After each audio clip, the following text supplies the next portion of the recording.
You ask Tiger to solve. This deals with linear equations with one unknown.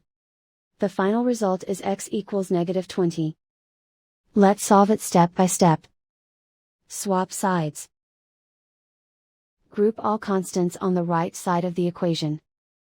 Subtract 10 from both sides. Group like terms.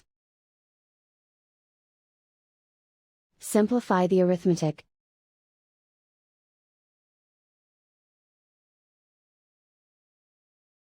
Isolate the x.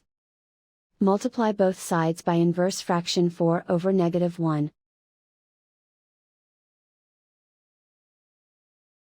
Group like terms.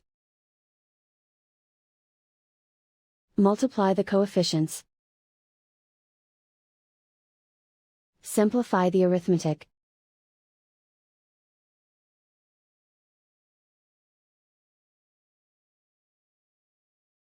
And so the final result is x equals -20.